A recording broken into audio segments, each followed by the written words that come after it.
Mathieu, à Riyad, le prince héritier Mohamed Ben Salman aurait joué un rôle central pour dissuader Donald Trump de ne pas frapper l'Iran. C'était dans la nuit de mercredi à jeudi.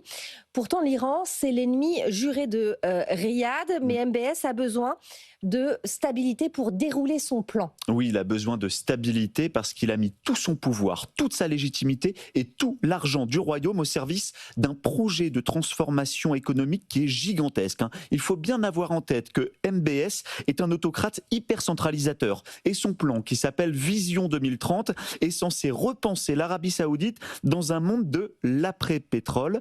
Et ce plan-là, il ne tient que si la région ne s'embrase pas. MBS contrôle de fait toutes les manettes du pouvoir saoudien, un appareil d'État qui est aligné sur sa personne, un fonds souverain qui s'appelle le PIF, qu'il manie comme un bras politique. Son ambition, c'est d'être reconnu comme l'un des grands rois de l'histoire saoudienne via la transformation du royaume. Et ce plan Vision 2030, c'est un pari sur le long terme. Oui, Vision 2030 vise à sortir donc de la dépendance du pétrole en bâtissant une base industrielle, touristique, financière et technologique. Son plan, c'est un pari de long terme. Mais ce pari, il coûte très cher et il commence même à buter sur une réalité budgétaire. Sa vitrine, c'est la ville du futur qui s'appelle Neom. Ça devait être une mégalopole de 170 km dans le désert, à plusieurs centaines de milliards de dollars. Sauf que les coûts explosent, les retards s'accumulent et Riyad est forcé de réduire la voilure. Le fonds souverain réoriente une partie de son argent vers des projets jugés plus rentables à court terme.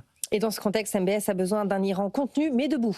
Oui, historiquement et culturellement, la rivalité chiite-sunnite entre Téhéran et Riyad date de plus de 14 siècles. Elle est devenue aujourd'hui une sorte de guerre froide pour le leadership du monde musulman. D'un côté, l'Iran, vous avez d'un côté l'Iran chiite qui se rêve en centre d'un croissant révolutionnaire. De l'autre, l'Arabie saoudite sunnite qui se pose en gardienne des lieux saints et du statu quo régional. Mais aujourd'hui, pour MBS, ce n'est plus tant la théologie que le rapport de force et la stabilité qui l'obsèdent. Il considère l'Iran comme une puissance dangereuse, notamment pour ses missiles et drones capables de frapper les infrastructures pétrolières saoudiennes. Mais il ne veut ni guerre ouverte, ni effondrement chaotique du régime. Riyad cherche donc à la fois l'affaiblissement de l'influence iranienne, mais aussi l'évitement d'un conflit direct ou d'une guerre civile iranienne qui ferait exploser les marchés et menacerait son grand plan Vision 2030.